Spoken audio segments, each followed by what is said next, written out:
Hello and welcome back to the podcast that is always up to speed with Formula One. It is Thursday, November 18th, 2021.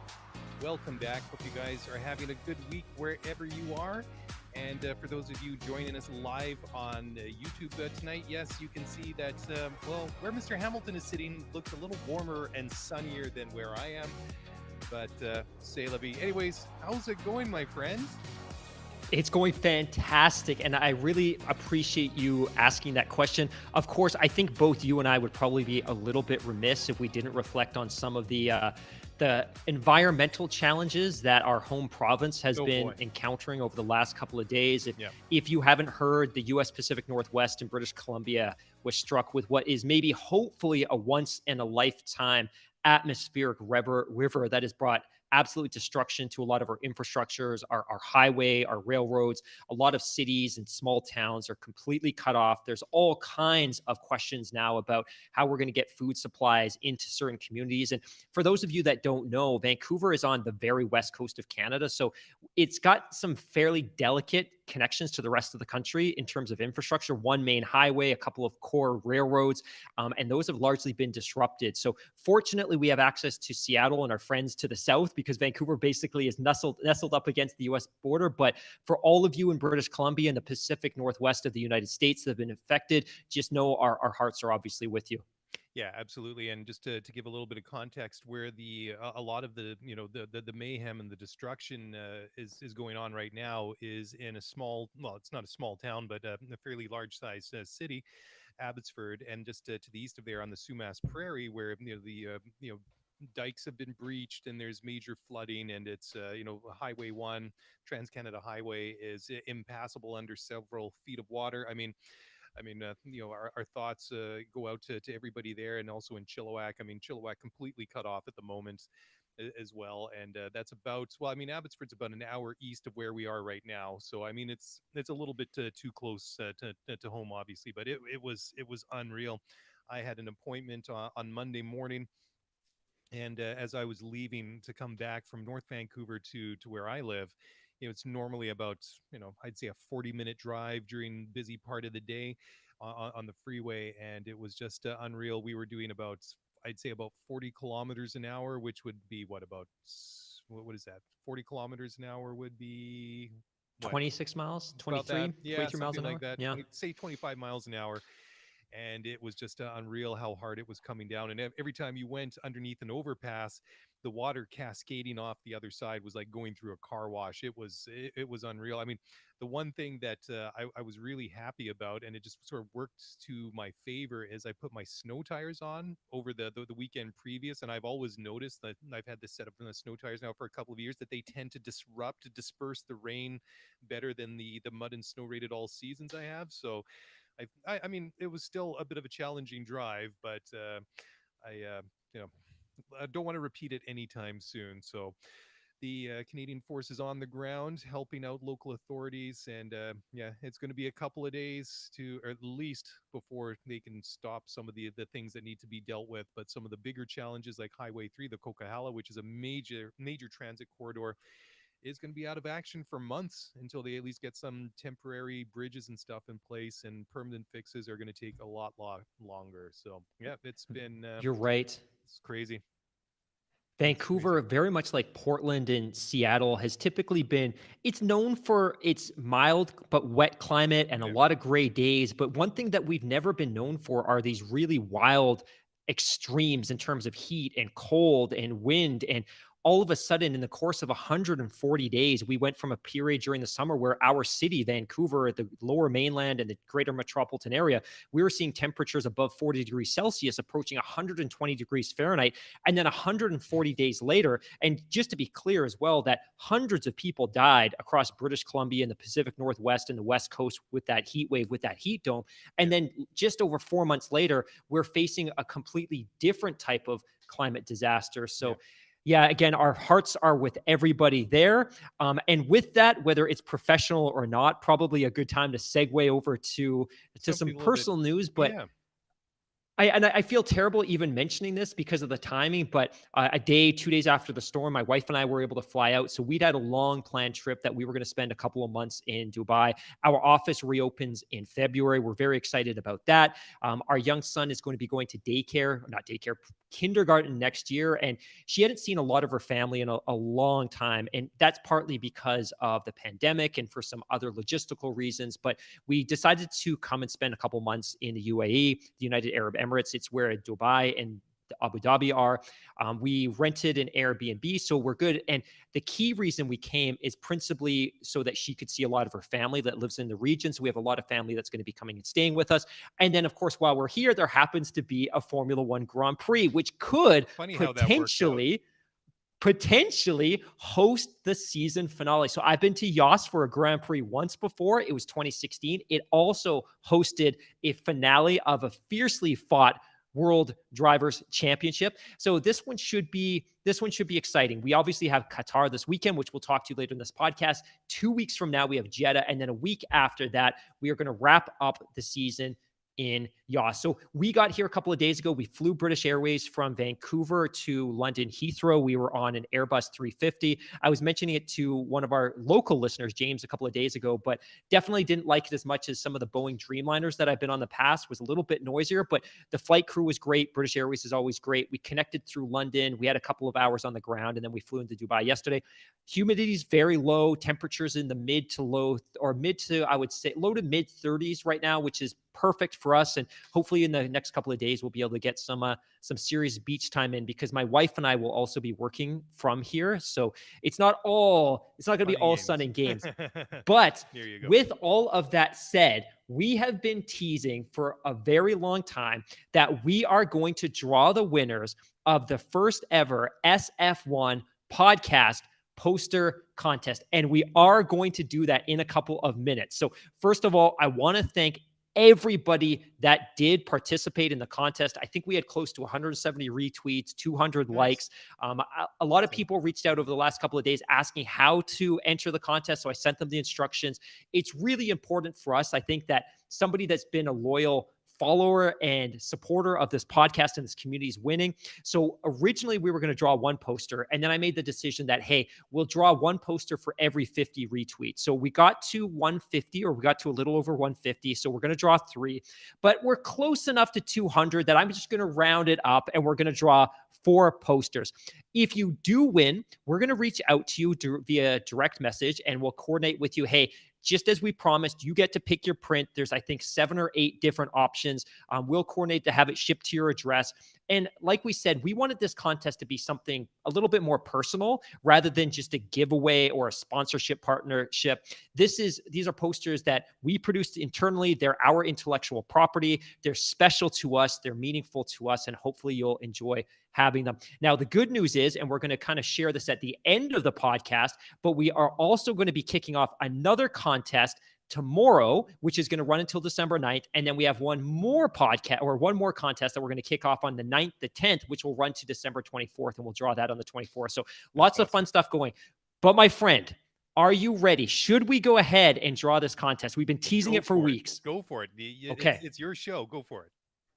So I am now going to share my screen because I want everybody to see this. So the way you do this is there's a whole bunch of different sites. They're all pretty ghetto, but you basically take the link to your tweet and you drop it into this website and you input some criteria, and then it will randomly pick some winners. So we're actually going to do this 4 times because I want to draw each of the 4 winners individually to create as much drama and suspense as possible. So I am now going to share my screen. I hope there's nothing incriminating on my desktop, as there always is when I do this for work, but I'm going to share my screen now. Oh, it's forcing me to open my system preferences. So let me just do that real quick. Actually, while I'm doing this, maybe you can give some general updates in the background as I buy time to have this fixed. Oh no, I want to see you squirm, my friend. But you had a Oh, I funny do. I am story while you did squirming that. so bad. You messaged me today to say that you were having some issues with your microphone because the mics that we have, although they're very good and they provide some pretty good, they have some very good audio qualities and properties to them.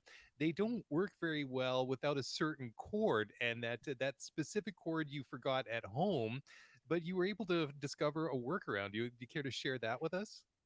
That's so funny. So, and one of our great listeners keeps joking with me that I chose to bring 18 camera tripods and 400 lenses. And I've been making this digital transition over the last couple of months to going all USB-C, but I may not have brought the right old school USB cable for my microphone. So this morning, about 20 minutes before you and I were scheduled to record, and kudos to you, by the way, and I promise I won't do this again, but you came home early from work. You're recording right now when you should be with your family, should be enjoying dinner. So you're going out of your way to support me, but I couldn't find a cable. But as it turns out, by some miracle, this old microphone uses the same USB charging cable as my electric toothbrush. So I was actually able to do this podcast because it seems to share the same USB cable as my toothbrush. So There you go. that's That's that's amazing. that story. Okay. So I don't know if you can see my screen yet. Not yet. Okay. So let's go share screen, share. Okay. You know what? If it's not going to work, I'm just going to do this and you're all going to have to take my word for it. Well, if Mark and Van City wins 4 times in a row, then I know something is going to be up. You So should I be able. certainly did. I certainly did enter, but I wouldn't be as shallow as accepting a win. Okay, so we're gonna do this. So I'm gonna go ahead and do the first roll right now. We're gonna do this. Do. Okay. No, nothing yet. Well, you were a little ahead of me there, a little ahead Okay. of me. So I'm just entering the criteria. So there's virtually no requirements here. The only thing that you need to enter is a picture on your account. I trust our listeners. I actually did go through previously. It doesn't look like there was a lot of spam accounts. Didn't look like anything like that. So we're going to step number 2. We are going to continue.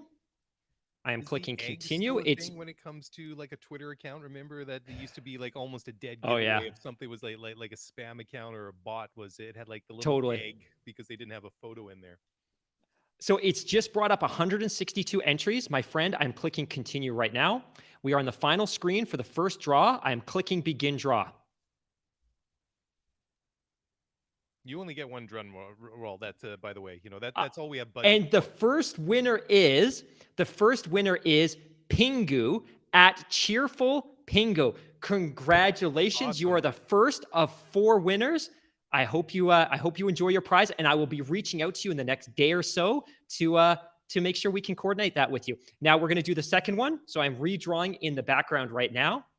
I'll make this reaching quick into because the we've got a virtual podcast hat. to get to. Oh, that's right. This is incredibly fantastic. But David Tyres at David Tyres 9, a local boy in the Vancouver Lower Mainland, has actually won one of the posters. So congratulations to David. This is great news. I will reach out to you personally and make sure that we can coordinate. Given the fact that you're close enough to us that I can probably drive it to you, that will be hand delivered, I promise. Okay, number 3. We're drawing number 3 right now. I got 2 shots left. Okay.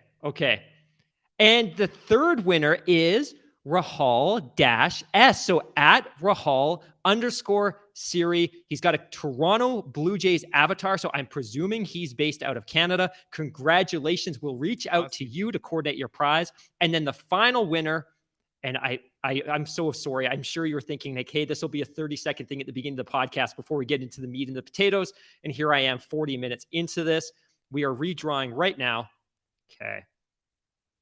It's redrawing. It's doing its little thing in the background. Come on.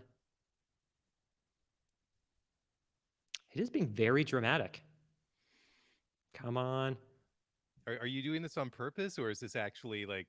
No, I would not be doing it. I'm actually sweating bullets right now because I'm sure you're getting a little bit frustrated with this. But it's almost done. See, this is what happens when you use like the 4 free, websites, the ones that you don't actually have to sign up for. Yeah, I thought about subscribing, to be honest, but I'm just like, no, we can wing this one. Okay. Entries. Draw. Okay, we are now drawing this one. So the final winner in this contest, the 4th and final winner, it's being a little bit slow, and I'm not sure why. It could be my Wi-Fi. This is what I get for doing this live on the air. That's right. Okay, the site seems to be proving problematic. So, oh, drawing winner.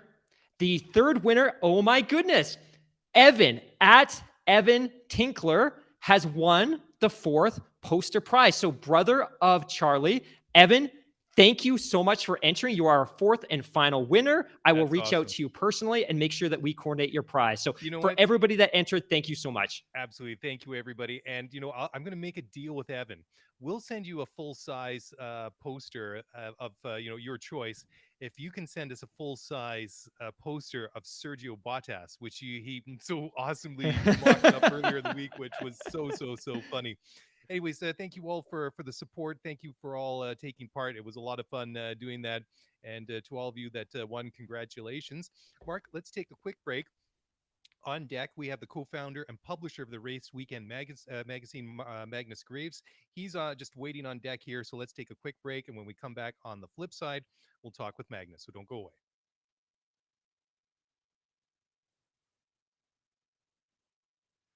Okay, well, welcome back to the show. And well, that was a lot of fun talking to Magnus. So if you're watching on the live stream now, I should just maybe give you a little. You're probably wondering what's going on. It's a little bit challenging to put those away in or put these together in our current setup. So we'll release that interview with Magnus separately. It'll be in the YouTube feed, and he's such a great guy to talk with, and just love what they're doing. Can't wait to go around to their studio and see it in person, see the whole process go together. That's going to be a lot of fun. But Mark, there is a lot of news going on this week in Formula One. And it's a little bit later than usual, but let's just jump right into it. This is something that we were talking about last week, but Alfa Romeo has confirmed that Guan Yu Zhu is going to join Valtteri Bottas at Alfa Romeo for 2022.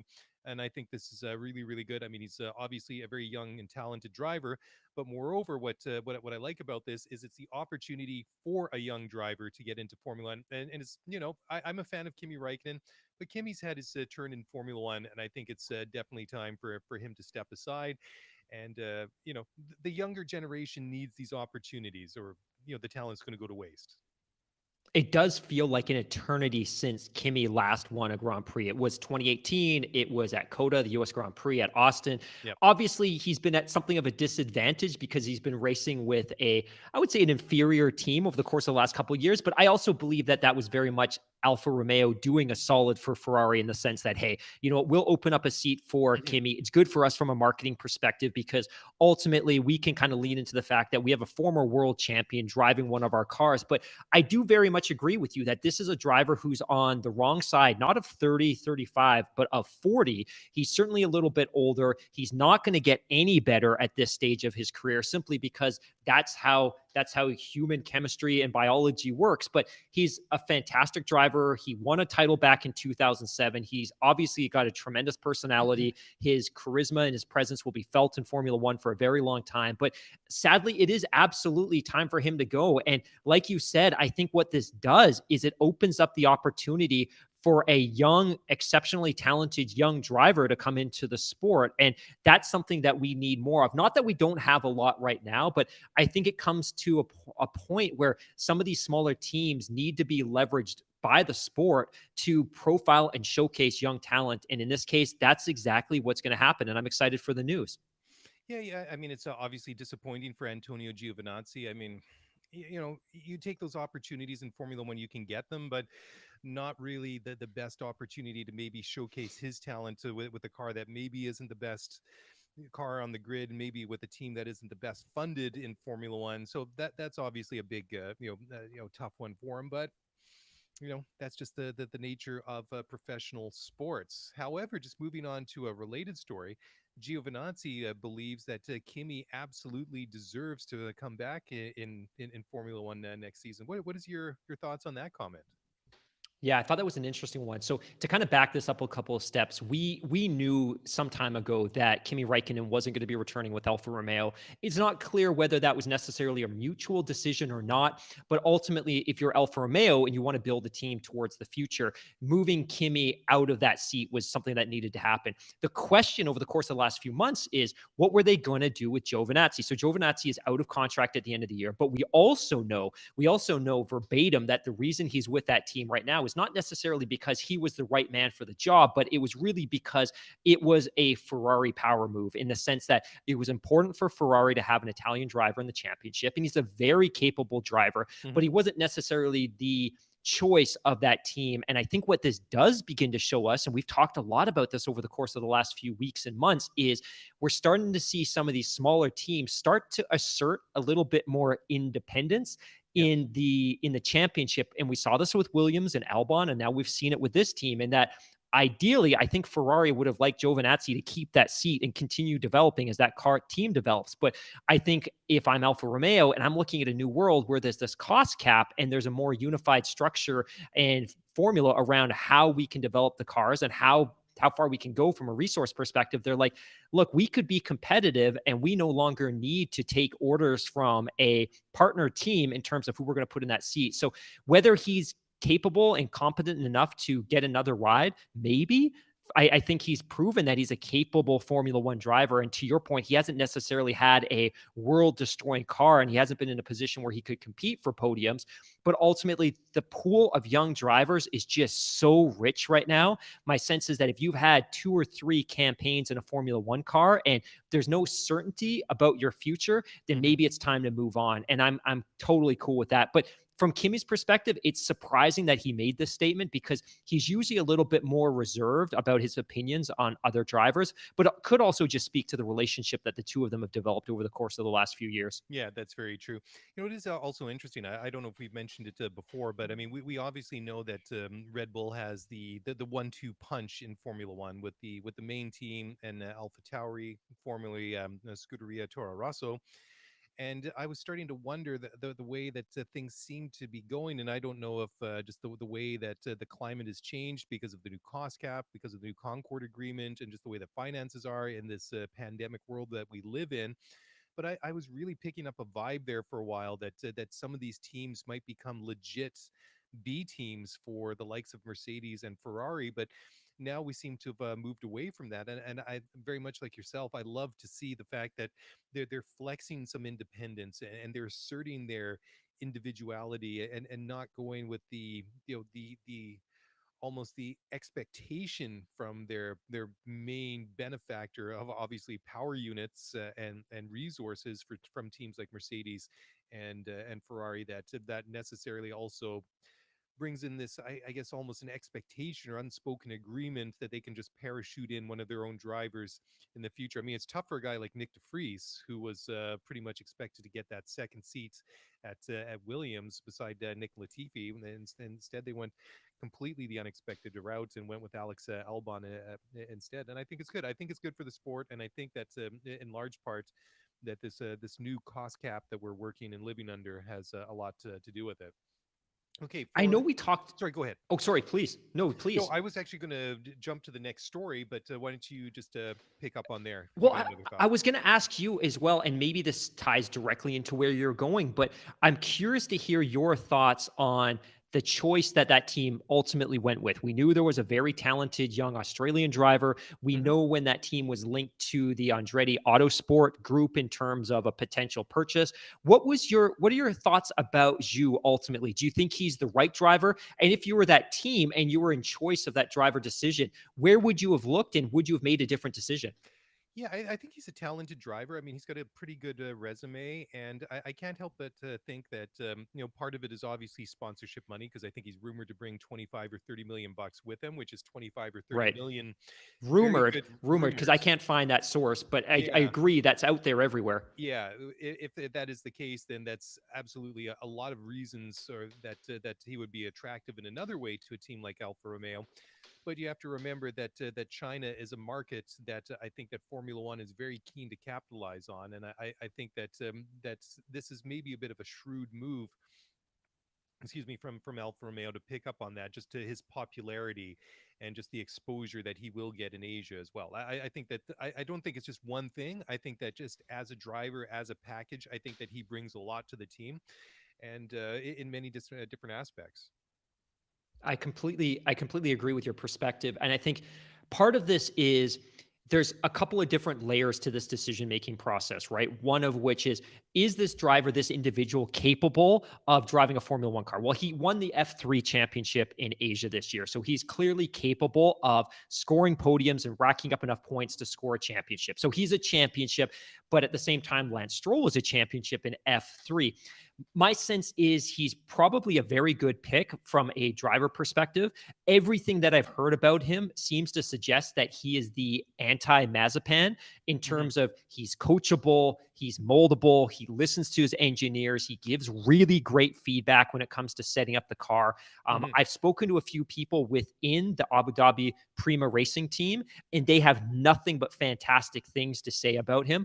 But I think he also understands how challenging his role is going to be, because you just touched on perhaps maybe the most important part of all of this, which is he's the first Formula One driver from the People's Republic of China to enter the sport. So he's going to be carrying the weight of a nation of 1 billion people on his back. And we've seen Chinese athletes break through before. We've certainly seen it in the NBA, and they've been able to carry it in stride. But Hmm. what we saw in the NBA is you had a single talent come into the league who was very, very effective, and the NBA exploded in popularity in that country. And it continues to be ultra relevant and popular to this day, even though there isn't a current, say, Chinese superstar or all-star level talent in that league. And I think what Liberty and Formula One's hoping to be able to do is the exact same thing, which is if he comes in and he's relatively competitive and he can be successful, what does that do to stimulate that base of fans in that country? Maybe we ultimately see a different Chinese Grand Prix circuit, because I think both of you and I are ready to move on from the current one.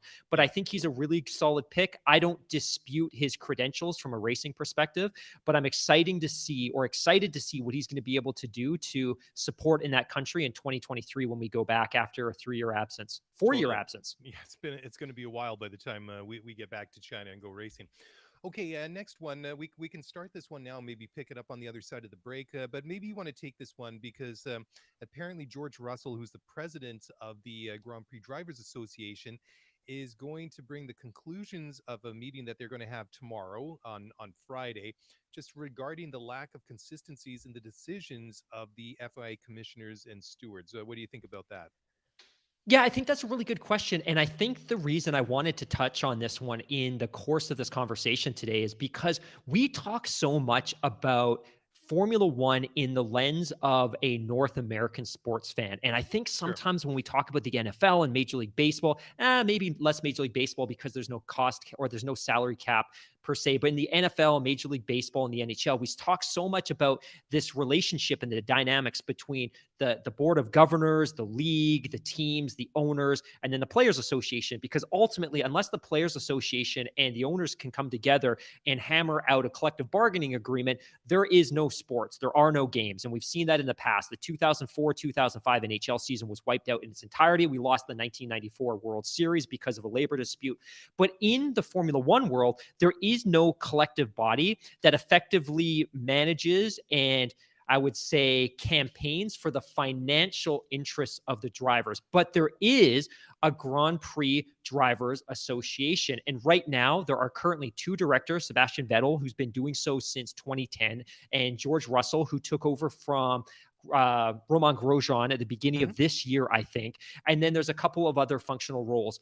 It's had relatively wavering amounts of influence and importance over the year, but the GPDA really came about in the 1960s and the 1970s to help lobby the sport to become safer. So back in the 50s, the 60s, and the 70s, death and bodily injury were unfortunately just a byproduct of competing in Formula One. And the Grand Prix Drivers Association really came together as a unified body to help campaign the sport on the safety front.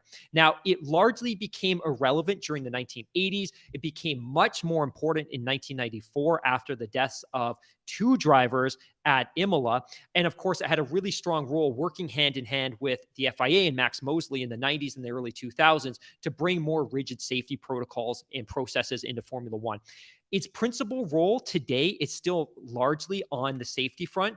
Membership costs a driver about £2,000 or €2,000 a year. It's not mandatory, and many drivers choose not to join it.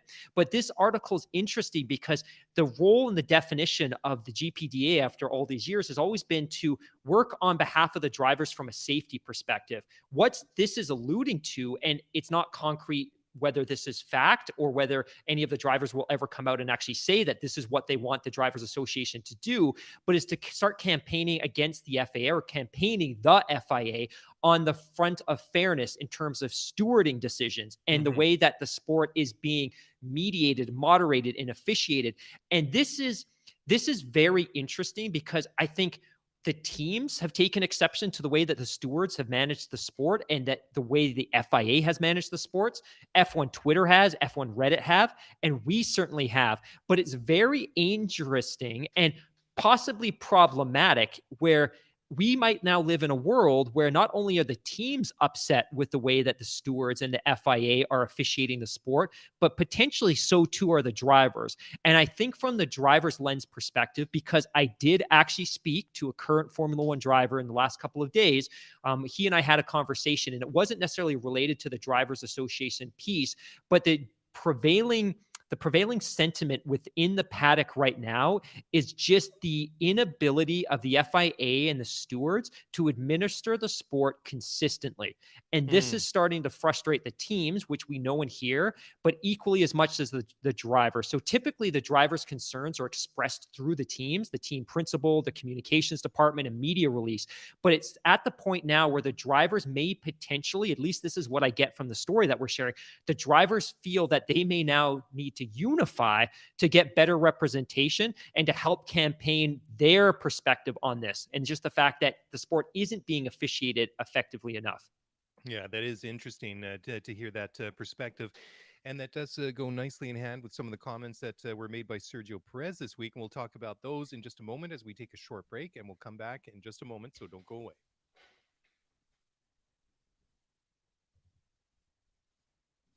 Okay, well, welcome back to the show. And yes, we're going to pick up on that topic that we were talking about just before we took that break there. And Sergio Perez has issued, well, not a statement, but he just flat out said that he wants to see the FIA have their most experienced stewards on duty for the remaining 3 races of the year, which I think makes a lot of sense. I mean, obviously, as you just outlined so nicely there, Mark, there is a lot of concern within the paddock.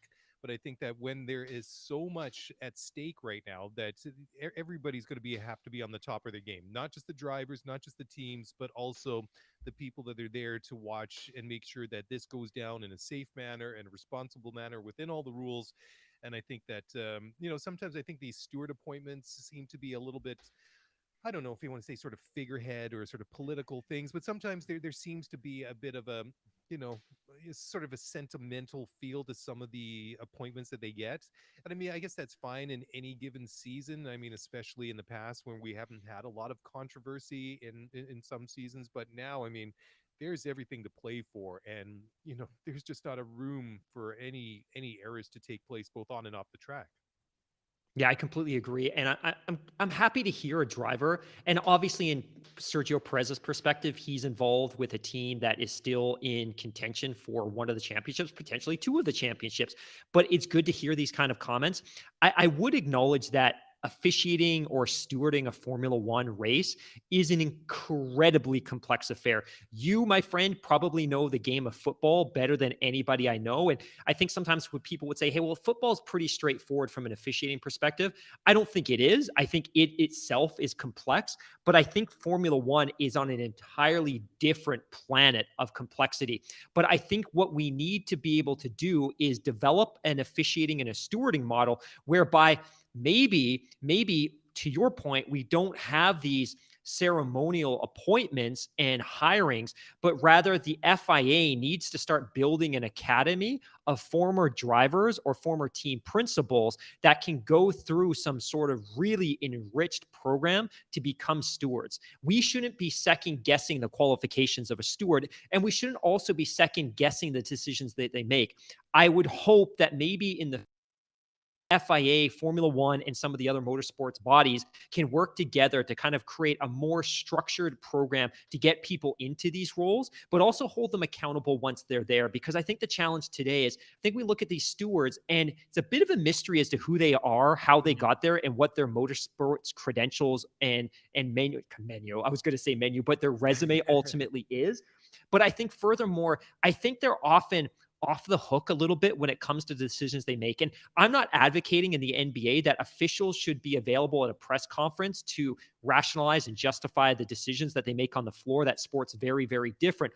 But Formula One's a little bit different than the NBA and the NHL and Major League Soccer in the sense that in those sports, your calls have to be made on demand. And I get in some cases there's some video replay, but Formula One's a little bit different and there's a little bit more latency and there's a little bit more lag between when an incident happens and when a decision's made. You also have a panel and you also have an absolutely enriched world of video replays to be able to make your decisions. But my hope is that hopefully the FIA Formula One can create some sort of enriched academy to bring people through a program. So you could say, this person is fully credentialed. Here are their credentials and here's how they got there. And there need to be more requirements to get there. Former Formula One drivers, former Formula Two drivers, former Formula E drivers, team principals, people that have been around the sport. But I also think they need to be more held more accountable for the decisions that they make. So I agree that it's entirely an incredibly complex sport to officiate. There's no question about that. I just would argue that the lack of consistency that we've seen this year goes above and beyond, I think, anything that we've seen in the last couple of years. Yeah, you know what also bridges nicely to the next topic is that Mercedes review demand, whatever you want to call it, of that move by Max Verstappen to prevent Lewis from trying to pass him last weekend in Brazil will be ruled upon on Friday. And so there was a statement that came out from the FIA on Thursday. It was pretty short. All it said was the stewards are now considering the matter and will publish their decision tomorrow. So, anyways, Verstappen, he had to say the following quote: "I don't expect a review to happen because I thought it was fair, hard racing between two guys who were fighting for the championship. So I wouldn't have been, pardon me. So it wouldn't have been an easy pass because that is not how I am, and I don't think it should be when you're fighting for the title." End quote. So, yeah, I mean, again, I think that very much it was borderline, right? And I think that's depending on where your allegiances lie with either Max or Lewis is really going to color your bias one way or another. That yeah, he was doing everything he could within the regs and the rules to prevent Lewis from passing him, and just got on the dirty side of the track and outbraked himself, and Lewis was too close, and he pushed Max, or Max pushed him out wide. And then there's the counter argument, which is basically that Lewis was going to pass him anyways, and Max did a bunch of dangerous uncalled for things outside of the rules and pushed him off the track. So you know I thought that it was just right within the rules itself. I kind of took it more from the former point of view. I mean, ultimately, what will happen, and I think that why Mercedes is really pursuing this, I think that maybe if this is race 1, 2, 3, or 5, maybe there's a bunch of complaining and they just let it slide. But if the stewards do decide to review the matter, if they do decide to penalize Max and give him a 5-second penalty, then Valtteri was only like 3.5, 4 seconds behind him, so he would drop from second to third, and then that would just close that gap between Lewis and Max in the championship, just that much more. And I think ultimately that's why they're making a lot of noise and a lot of grumbling about it. Is they're trying to use anything within their means to gain an advantage. And in this case, I mean, sure, I guess it's worth a try. I mean, if you can convince the stewards, or if they see something there, I don't know what they would see now with the benefit of almost a week passing, that they would decide to rule on now that they didn't at the time. So I don't know. I very much agree with everything that you say, and I would just hate to see with 3 races left that the championship is being debated by lawyers in a legal setting. That's not what any one of us want to see, but I think No. it's also just the byproduct of the fact that maybe the sporting regulations, the technical regulations, the sporting code, maybe there just needs to be a review of how all of this functions because as I understand it, and I saw a tweet or a message on Reddit a couple of days ago, and I kind of went on the deep dive through the rabbit hole to better understand this. But somebody had said on Reddit that, hey, the Sky reporters are indicating on their blog that apparently the lawyers of both Mercedes and Red Bull were involved. And the reason that the lawyers were involved is because there's an ongoing contentious argument as to whether Mercedes can even ask for a review because the stewards never technically deliberated on this to begin with. They dismissed it out of hand. So, upon I think what they during grounds the can race. Mercedes? Pardon me, I'm sorry to jump in. Sorry? I think they were saying that I think it was noted, like the incident was Yes, noted noted. during the race. So sorry, go on. Yep. No, but that's exactly it. That's as far as it went. So it was never deliberated on. It was dismissed out of hand. Hmm. And ultimately, now Mercedes is arguing, well, we want to review because there's this new evidence. And this new evidence is the footage of Lewis handling his steering wheel as he's going through that corner. But ultimately, Red Bull, at least allegedly, is this being rumored, is arguing that, well, you can't review something that was never deliberated on to begin with. Because if Hmm. you do, then we could set this precedence that every single move, every corner between every two drivers could go to a legal setting. So it's not a good look for Formula One. I don't want the championship to be decided by this. But again, I think No. the byproduct or the knock on or the downstream effect of all of this is just the fact that Formula One isn't doing enough good enough job of stewarding the sport itself. So it's very, very interesting. We should know probably in a couple of hours what's going to happen here. I think it's dangerous if they do apply a retroactive penalty, which we've seen.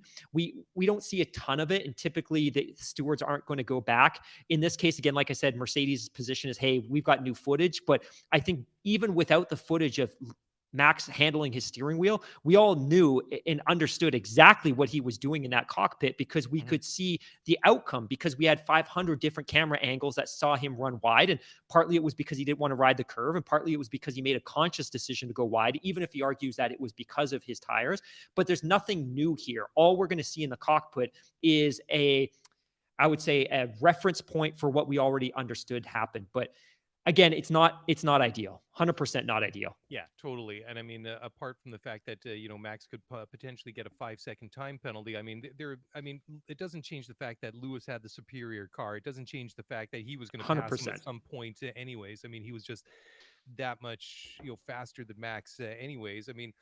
And that's why I think it's a real play on the part of Mercedes to try and gain an advantage where they can, but then it comes down to this philosophical question that can you be penalized for something that wasn't ruled an infraction during the race itself? I mean, the event is over and done and dusted, and I think that if they were to do that, I think it would set a very, very dangerous precedent for the sport Yes. because it's Yes. just like, okay, fine. I mean, if there was something, yeah, I mean, a week later, it just seems a little bit bush league to me.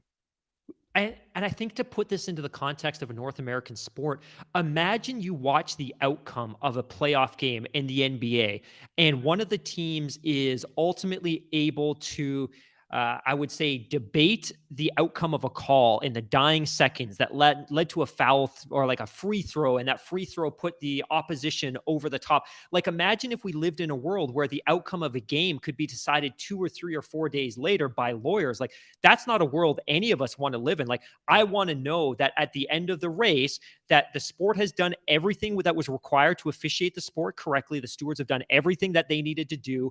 We looked at the cars, we reviewed the cars in Parc Ferme. Nobody cheated. I don't want to find out that the result changed 3 or 4 days later. That's a terrible look.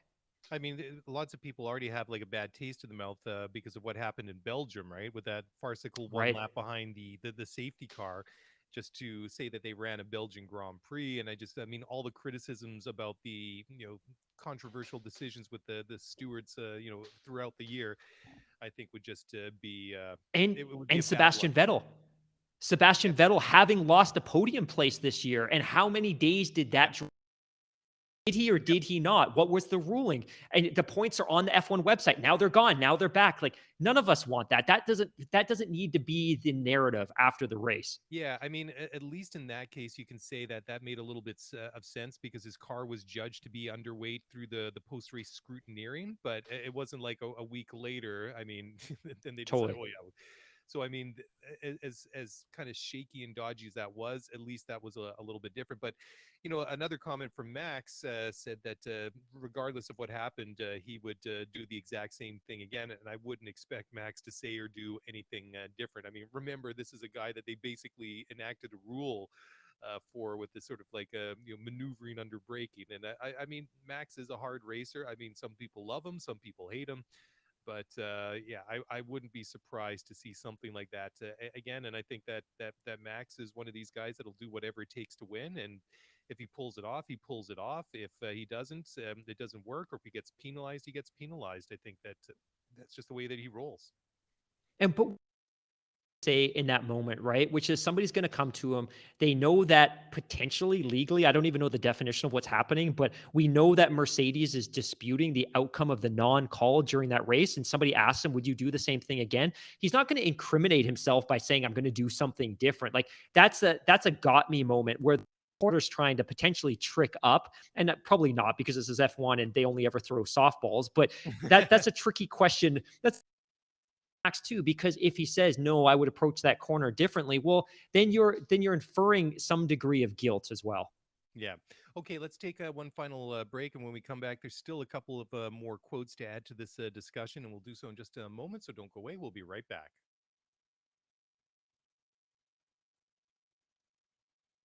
Okay, well, welcome back to the podcast. As always, up to speed with Formula One. We are talking about that incident between Max and Lewis at turn four at last weekend's Brazilian Grand Prix. Excuse me. And Juan Pablo Montoya, our good friend Magnus Greaves, the idol, is or at least the guy that he was introduced to Formula One with. He said that Verstappen didn't have the intention of actually making turn four. Now, I think this is interesting when a former driver weighs in on that. And JPM had the following to say, "Quote: My honest opinion, the way I think Max looks at it is." If they crash, he gains points. As long as Lewis doesn't finish ahead of him, he's in a better situation for the championship. Lewis was alongside him and he cleared him in the braking zone. There was no way, as late as he braked, that he was going to make the corner. I don't think he had much of an intention of making the corner. I don't have anything against Max. I really like Max and Red Bull, and they've done an amazing job to bring the fight to Mercedes. But I think they were being surprised of how good Mercedes was. End quote. Yeah, I mean, that last part, I 100% agree with. I think that Mercedes really surprised everybody in Brazil. I mean, a race, a track that we really didn't expect them to be super competitive at compared to Red Bull. I mean, we knew they'd be fast, but we didn't think that they would be that fast. I mean, it was really, really quite surprising. What do you think about in on relatively controversial topics like this? I'll share my take and I'd love to hear yours as well. When it comes to things like this, it's driver takes above everything else that I listen to the most because Oh they've yeah, been in the 100%. cockpit, they've been in those situations. They, to me, whether it's Julian Palmer, whether it's Martin Brundle, whether it's Jensen Button, whether it's in this case, Pablo Montoya, like these are the people that I want to hear. And this is why I also think it's really important that we Mm, find a way to get high profile former drivers into positions where they're helping to the sport because they understand the dynamics of those cars and how they drive in certain conditions better than sure. anybody because they've been there and they've done that. But I do really appreciate I remember as well, and I don't want to rub salt into the wound, but one of the things I looked for after the Silverstone incident was there was a ton of noise. There was the Red Army supporting Max and supporting Hmm. Lewis, and there was the Twitter army, and there was all kinds of analysts weighing in. But my buddy Rand specifically decided like, hey, we are going to seek out and we are going to try to find where drivers, former drivers, are weighing in with their opinion because that to us was the most valid perspective in that moment. And fortunately, a lot of former drivers did weigh in, but I love when they weigh in. It's very much to me like watching a football game or a basketball game where you have a former coach or a former player that's Hmm. lending some color to the commentary, because you're like, aha, this guy has been in that situation, has run this play, has Yeah. been in this pressure packed situation. It's way more valuable than an analyst who hasn't been there. And this is one of the reasons I like Tim. And Tim Hauraney hasn't been in Formula One, but he's raced at highly, highly competitive levels with open wheel racing cars. And he better understands the dynamics than Hmm. anyone. So oftentimes when you and I have a really technical question, that's where we go to. But I love to see Oh, totally. drivers weigh in more. Yeah, and I very much agree with you. I mean, when I hear like guys like JPM weighing in, I very much think that they're placing themselves in the car. I mean, I thought it was great earlier this year when Nico Rosberg did the color commentary. I think it was in Hungary, and he basically Yes. did it. He basically commented, called an entire lap. I can't remember who was doing their hot lap at the time, but you can almost I mean, Nico's saying, or you're going on the brakes here, you're shifting up here, and then you're coming in, and talking about all these different things, and you can just tell at that moment he might be sitting in in the studio there, in the commentary box, but you can tell that mentally he's in the cockpit. Though that's his hand on the steering wheel, those are his feet on the brakes and on the gas, and going through that. So I mean, you can tell exactly what's going through his mind, and that was my reaction when I saw those comments from Montoya. But I thought it was interesting. I thought it was a good take from Montoya. And Charles Leclerc, current driver, says he'll adjust his approach to battling other cars if the stewards actually decide to stick with the decision to penalize Max, or not to penalize Max Verstappen. So again, this is a real chicken and egg situation. It's just like, well, how can you give somebody a penalty for something that wasn't judged to be an infraction during a race, and the race has been over for almost nearly a week? I mean, I'm not excusing bad behavior, right? But that's the thing. Anyways, Charles had to say, quote, "You always need to adapt to every situation, every decision the stewards are doing. As soon as I knew that there wasn't a penalty for Max in Austria, I came to Silverstone. I changed my driving." So I think that's a bit the same for every driver. We always try to race at the limits of what we're allowed to do. And that's what I will do if in case these things are allowed. Austria was a bit of a different situation again. And after that, we could race a bit harder, which I think was good for F1 for the show. The situation was, or this situation was another one. I'll leave it to the stewards to decide just to see what they think, end quote. And I think the key takeaway from this quote is that where Charles says that we will always try to race of the limits of what we are allowed to do, right? I think that's the Absolutely. key takeaway. And I think that's what we would expect from our drivers, right? Every tenth of a second matters when it comes to competing for a championship and when it comes to keeping your job. So, if, for instance, the stewards rule that this wasn't an infraction, and obviously it Hmm. wasn't an infraction, but if I'm a driver, I'm going to look at that situation, I'm going to analyze it, and it's going to change my race strategy going forward. Likewise, if I'm getting ready to go to a track and I can look at the video replay from the prior year and I can look at how we've been managing track limits over the course of the last 3 or 4 Grand Prix, if I know that the stewards aren't enforcing track limits over the first half of a Grand Prix, that is going to influence the way that I strategize and I prepare for that race. Because Yeah. if I know they're not calling track limits, then go wide because I can gain some additional time because I know there's low risk or no risk of a penalty. So I think it's an interesting or kind of quote for exactly the same reason that you do. But absolutely, the drivers are processing and digesting every decision made around the officiating and the stewardship of the sport because it needs to influence and it needs to inform that the way they develop strategy with their engineers and their teams.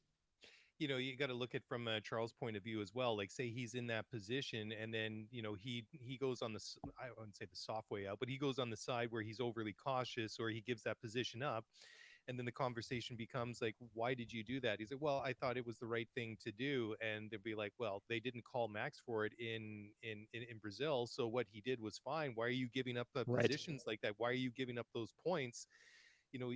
It's been ruled or it wasn't ruled upon, so why, don't do it next time. Next time, fight harder. This is within what's what's allowed. So anyways, it is interesting, and I guess we'll have to wait and see, because we're always out of sync with the Formula One news cycle, living where we do. So I'm sure as soon as this podcast drops, this will be an obsolete discussion, but hope springs eternal. Anyways, last couple of things, as we talk about the Qatar Grand Prix this weekend at Lusail, I mean, I'm not even going to make a prediction for this one because I don't even know. I mean, I could pick a name out of the hat. Maybe you should go and put all 20 drivers into your little your little program there, and maybe that's the one way we can predict it because we have no data on this track. We have no terms of reference for it, except for the drivers that have tried out the track in the simulators. Expect it to be very challenging and a very physical race on Sunday. So it sounds like they're going to need some time off after this one.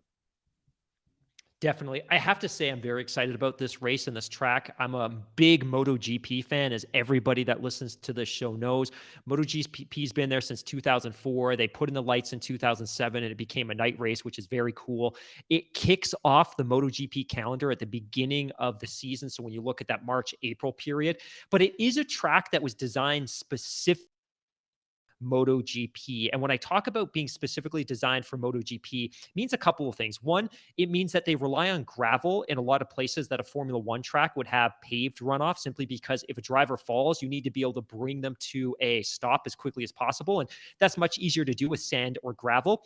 But MotoGP bikes are very different than a Formula One car in one principal way: two wheels instead of four.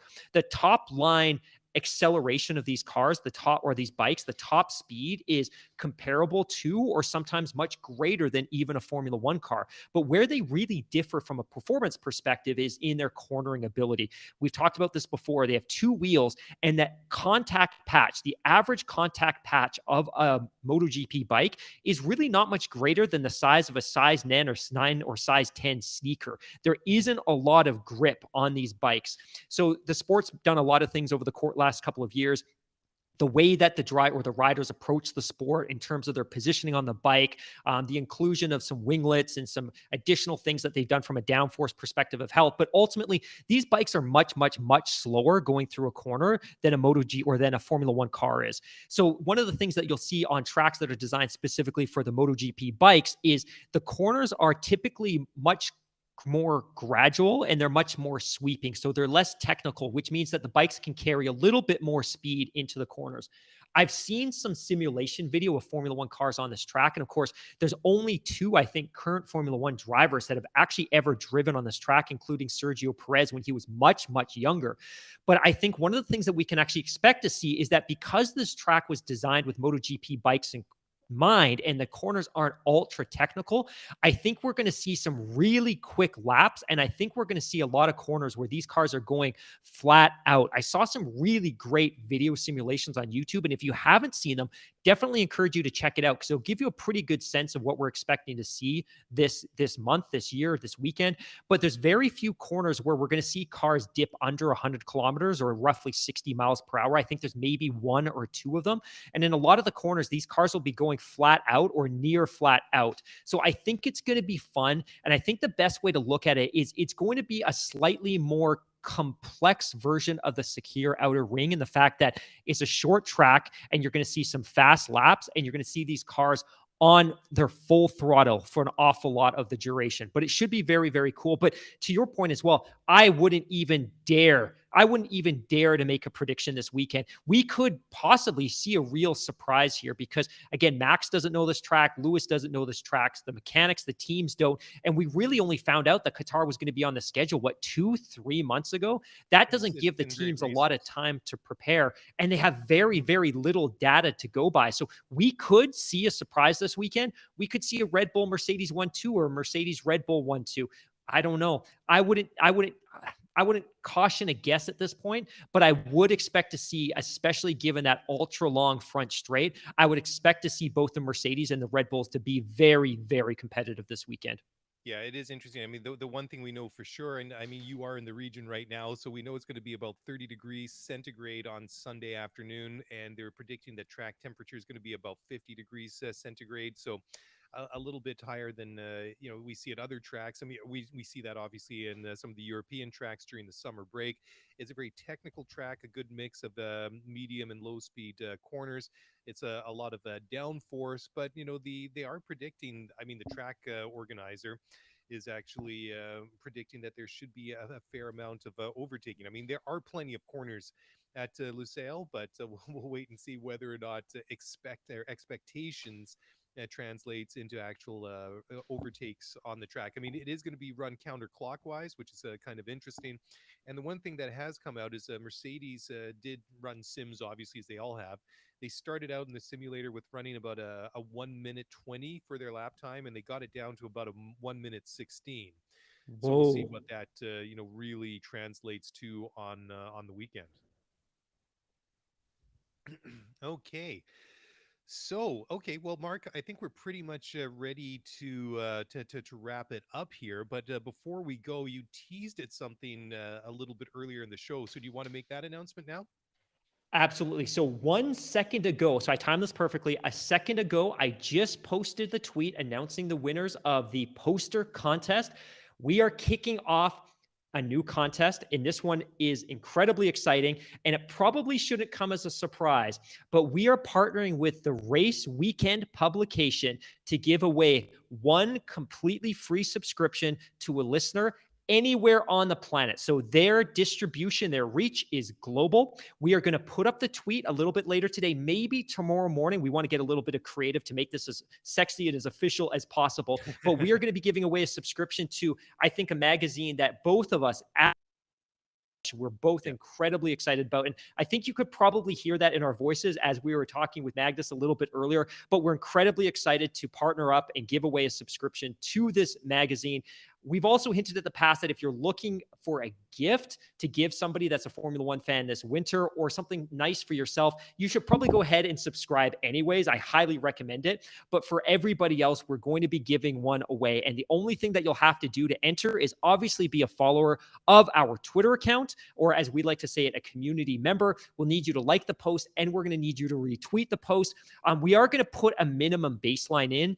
If we don't get 150 retweets, we're probably not going to pursue the free subscription. We probably will, but we would like to see as many retweets as possible. So we're going to run this contest from today, tomorrow until the 9th. So we'll close the contest on the 9th, and then they announce the winner.